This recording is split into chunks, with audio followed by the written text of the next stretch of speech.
तो बेटा अब बात करते हैं एक्सरसाइज 7.2 और इसका सवाल नंबर 1, प्रश्न संख्या 1 दो बेटा क्या बोला गया है, थोड़ा ध्यान से पढ़िए इस क्वेश्चन को।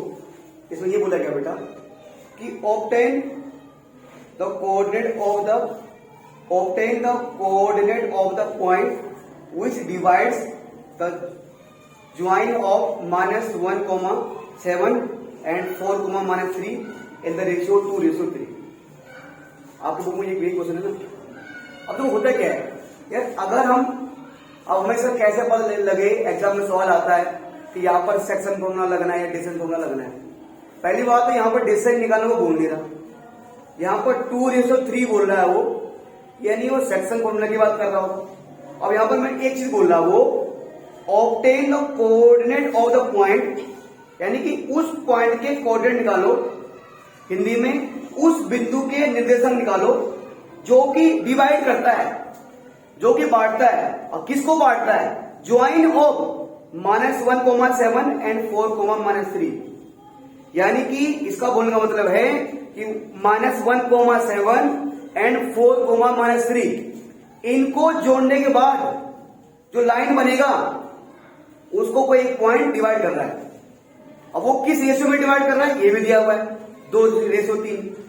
यानी कि हमें एक होरिजेंटल मान लिया, मैंने यहां लाइट कर लिया बेटा कि मेरे पास एक ए बी नाम की लाइन रेखा है, ठीक है। अच्छा, और इसके कोड ये जो 2 पॉइंट है, मान लो ए बी 2 पॉइंट थे, ए और बी, और इसके कोऑर्डिनेट है -1 और 7 और इसके कोऑर्डिनेट है 4 और -3, ठीक है। और इनको हमने जोड़ दिया, इसको हमने जोड़ दिया। अब इनको अगर जोड़ दिया है तो इनको कोई P नाम का पॉइंट डिवाइड कर रहा है, और किस रेशियो में डिवाइड कर रहा है ये भी दिया हुआ है, 2:3। अब हमें बताना है कि सॉरी बात चलती है, ठीक है। जो P नाम का पॉइंट पूरे AB को क्या बेटा 2:3 में डिवाइड कर रहा है, तो हमने मान लिया ये 2:3, यानी जिसको हम बोलते हैं M1 M2 मानते थे, तो 2:3 दिया हुआ है। तो इस P पॉइंट के कोऑर्डिनेट क्या होंगे? जैसे A पॉइंट के कोऑर्डिनेट गिवन है, B पॉइंट के भी गिवन है, तो P पॉइंट के कोऑर्डिनेट क्या होंगे, यानी P पॉइंट के निर्देशांक क्या होंगे, इसको मैंने A और X और Y मान लिया, है ना। अब देखो बेटे क्या करेंगे, यहां पर हमने लेट कर दिया, मान के चलो कि लेट, हमें लेट करके चलेंगे, लेट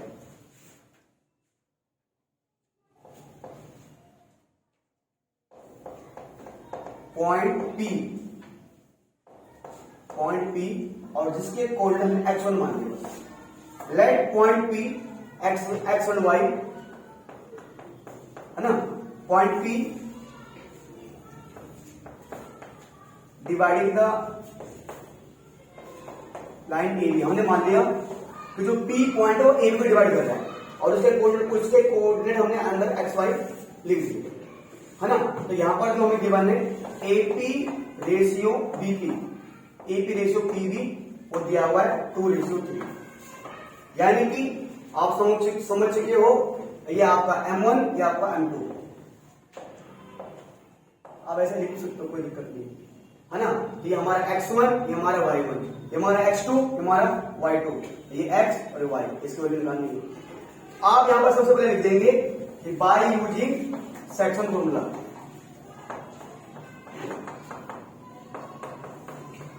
हिंदी में लिखेंगे कि क्या, विभाजन सूत्र का प्रयोग करने पर।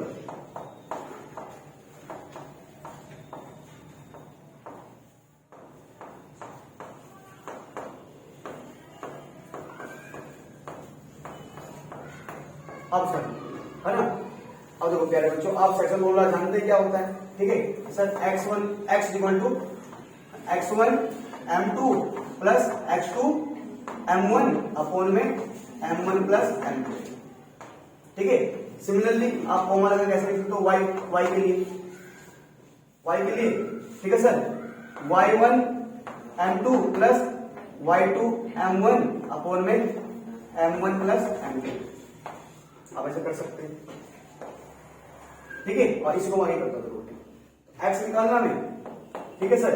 तो देखो बेटा x1 कितना बेटा -7 इंटू में M2, बट M2 कितना हमारे पास, M2 कितना है 3 प्लस हमारे पास x2 क्या है 4 और M1 कितना है 2 अपॉन में M1 M2 यानी 2 प्लस 3 जी।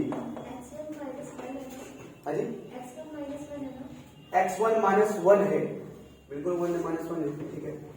x1 -1 है, ठीक है। M2 क्या है 3 और बाकी से लिखा ना मैंने 4 और 2, बेटे देखते रहना कोई गलती ना हो। तो 3 इंटू -1 -3 प्लस 4 2 जा 8 और 3 प्लस 2 5। देखो बेटा ये कितना हो जाएगा 5 कोण में 5, बेटा x आ जाएगा 1।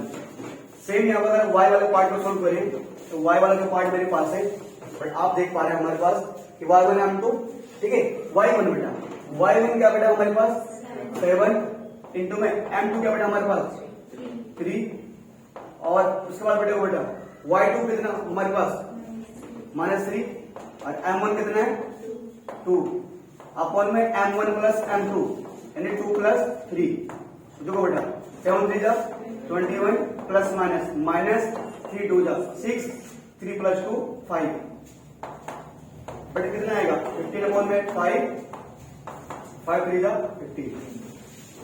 अब देखो बेटा x की वैल्यू 1 y की वैल्यू 3 क्या लिख दो आप, तो hence the coordinate of point P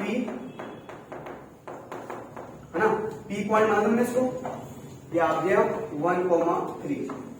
तो P पॉइंट का जो निर्देशांक है वो 1 और 3 हो गए, ये सर हमारा आंसर आ गया। अब अगर बात करें अगर क्वेश्चन नेक्स्ट क्वेश्चन की, ठीक है। तो यहां ही बोला गया है क्वेश्चन नंबर 2 में बताया गया है find the coordinate of the points of trisection of the line segment joining 4, -1 and -2, -3। अब तो इसमें क्या बोलेंगे, सेम क्वेश्चन फर्स्ट की तरह ही है और थोड़ा चीज ये बताया गया है कि find the coordinate of the point of trisection line segment joining 2 point दिए मुझे, मतलब इतना मुझे पता है कि मेरे पास 2 पॉइंटों को जोड़ने से लाइन बन रहा है ना, 2 पॉइंटों को जोड़ने से लाइन बन रहा है। तो मैंने ऐसे लिख दिया बेटा, मान के चलो ये मेरे पास एक कोई A पॉइंट था, ये B पॉइंट था, हम उनको जोड़ दिया, ठीक है सर, ओके। अब कोऑर्डिनेट दिए हुए हैं 4, -1 और -2, -3, ये दिया मुझे। अब यहां पर क्वेश्चन फर्स्ट से पहले वाले से थोड़ा सा हटकर है, ये है कि find the coordinate of the point of trisection, यानी पॉइंट ऑफ ट्राइसेक्शन। और ट्राइसेक्शन का मतलब है कि 3 इक्वल पार्ट में, बुक इसकी है ना, ट्राइसेक्शन का मतलब है 3 इक्वल पार्ट में डिवाइड किया गया है, 3 इक्वल पार्ट में। यहाँ पर डिवाइड 3 ट्राइसेक्शन बोला गया थोड़ा सा यहाँ पर। तो आमतौर पर क्या होता है कि एकदम से ऐसा क्वेश्चन आता नहीं है, मतलब क्वेश्चन आसान है पर पहले थोड़ा 1-2 आसान क्वेश्चन देखते हैं। अब यहाँ ट्राइसेक्शन के आगे एकदम से हार्ड क्वेश्चन आपको लग रहा होगा, कोई हार्ड नहीं है, आसान है। ट्राइसेक्शन जो होता है आपने पढ़ा, एक पढ़ा आपने बाइसेक्ट हिंदी में समद्विभाजक, ट्राइसेक्शन यानी 3 इक्वल पार्ट में डिवाइड, हिंदी में त्रिविभाजक, क्या लिखा हिंदी में समत्रिभाजक, हाँ ये बोल गया मैं, समत्रिभाजक। त्रिभाजक तो होगा 3 भागों में, तो वो सम होगा, सम मतलब अर्थात समान, और त्रिभाजक मतलब 3 भागों में।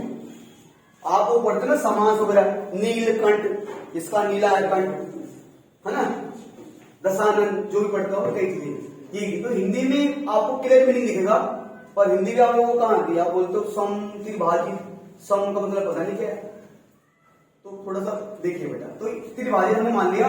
अब सम त्रिभाजित मतलब 3 इक्वल पार्ट में डिवाइड, ट्राइसेक्शन का मतलब 3 इक्वल पार्ट में डिवाइड हो रहा है। मैंने मान लिया रिक्वायर्ड पॉइंट जो होंगे वो होंगे P और Q, मतलब इसका मतलब ये जितना AP होगा उतना ही PQ, उतना ही BQ, ये हमने मान लिया।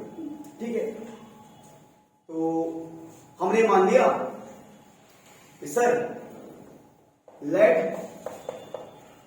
The point P and Q is dividing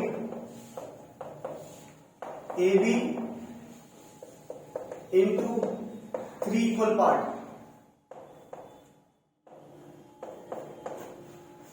हमने मान लिया कि जो P और Q है वो पूरे AB को 3 इक्वल पार्ट में डिवाइड कर रहे हैं।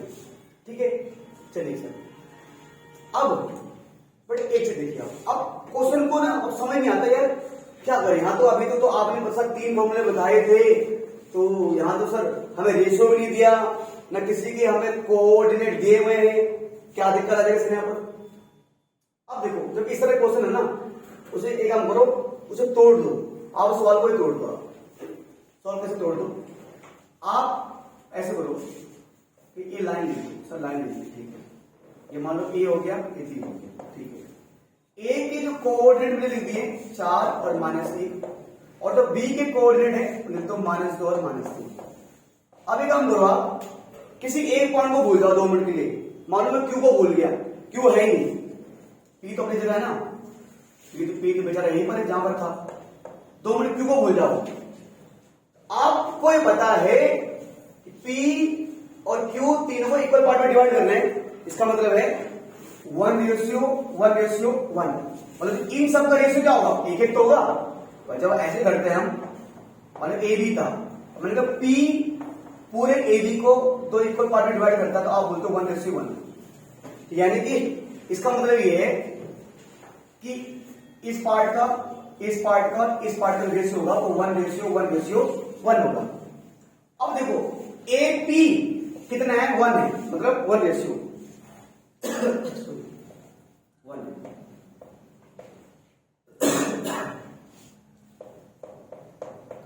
अब बेटे ए बी कितना था, 1, ये भी था 1, ये भी था 1, पी क्यू भी है 1 और बी क्यू भी है 1।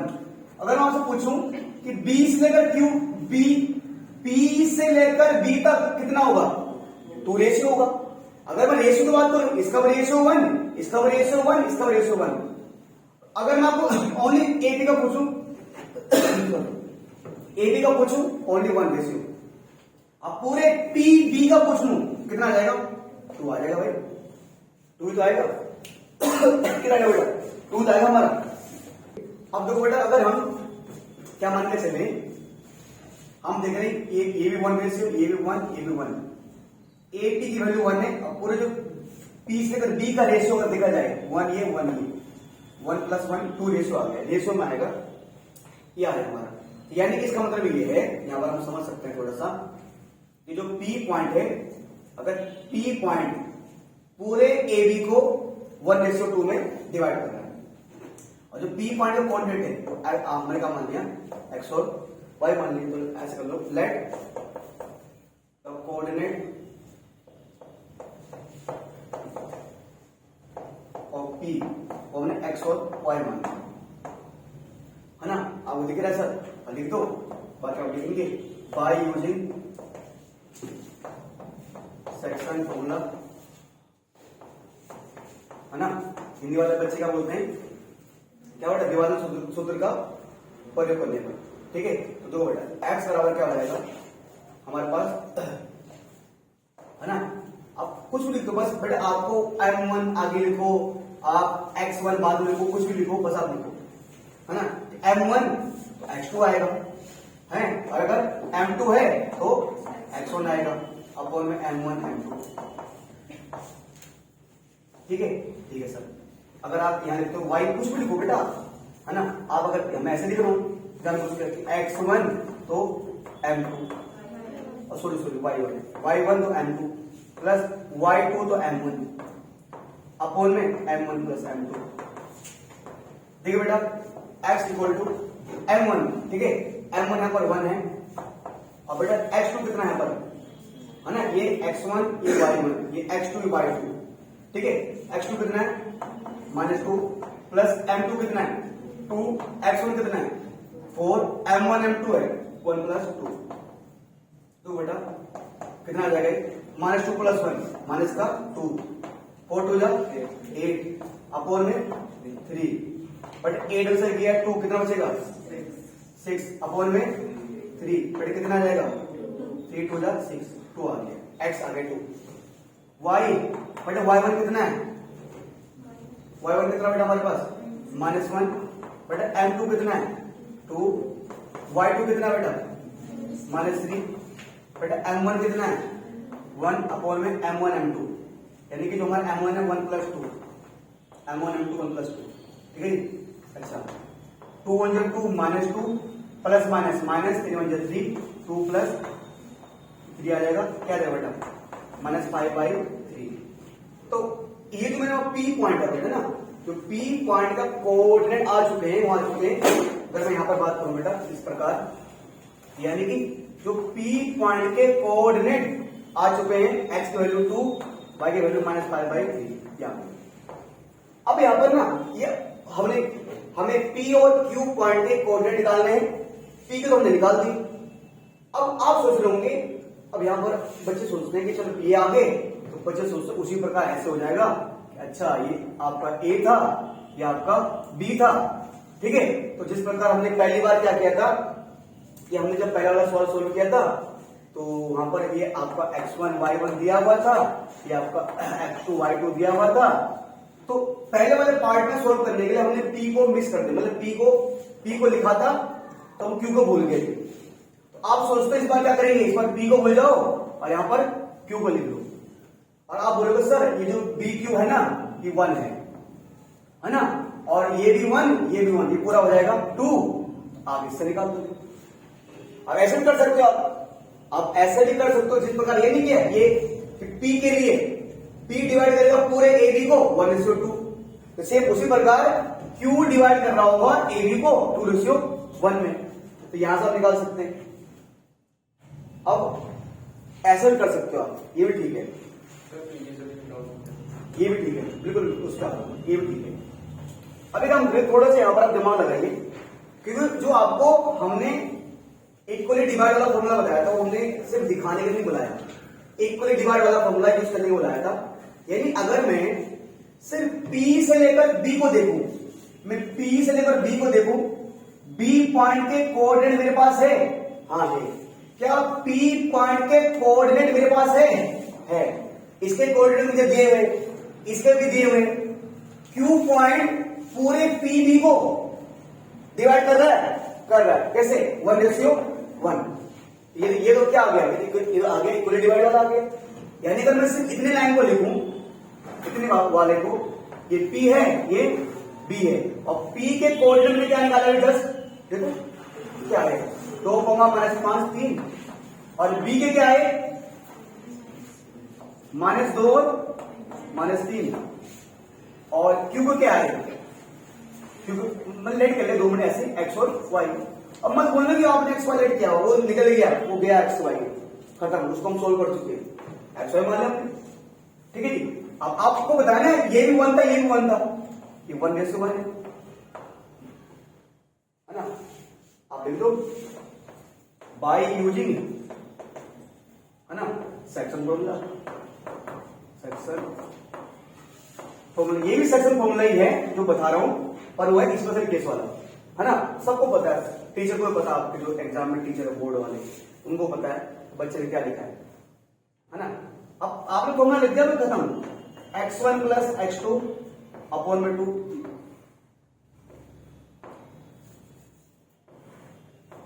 y = y1 + y2 अपॉन में 2। तो बेटा तो x1 हमारे पास, x1 इनके हिसाब से x1 हमारे पास क्या है 2, x2 कितना है -2 अपॉन में 2, तो बेटा ये आ जाएगा 2 - 2 अपॉन में 2, तो 0 आ जाएगा ना सिंपल, तो 0 अपॉन में 2 यानी कि 0। अब y अगर बात करिए y है बेटा, ये बोलिए y निकालना है, y बराबर जो y1 है मेरे पास -5/3, मतलब जो y2 है वो -3, अपॉन 1। अगर थोड़ा सा इसको मैं आगे सोल्व करूँ बेटा, ठीक है जी। और पूरे का अपॉन कितना बेटा, 2 भी तो है ना। अच्छा 5/3, अच्छा ठीक है ठीक है। अगर आगे इसको सोल्व किया जाए बेटा, आगे थोड़ा सा है ना, तो दोनों में नीचे मल्टीप्लाई करेंगे अगर हम, 3 बन जाए 3, और इनको सोल्व करोगे -5 और प्लस माइनस 3 3 जा 9, और पूरे का अपॉन कितना बेटा 2 हमारे पास, ठीक है। सोल्व करोगे -14 अपॉन में 3, पूरे का अपॉन में 2, y बराबर, अगर आप थोड़ा बहुत विश्वास करते हो मैथ में, 14/3 आप लोग जानते हो 2 ये 3 से मल्टीप्लाई हो जाएगा ऐसे ना, 2 7 कितना आएगा 14, 2 7 14, यानी -7 अपॉन में 3। तो यहाँ पर x की वैल्यू आई 0, y की वैल्यू -7/3, यानी जो मेरे पास Q पॉइंट था, Q पॉइंट के जो कोऑर्डिनेट आ चुके हैं वो आ गया क्या बेटा 0 और -7/3। तो अब यहां पर आप बोल सकते हो कि लास्ट लेकर hand the coordinate of the point P और Q।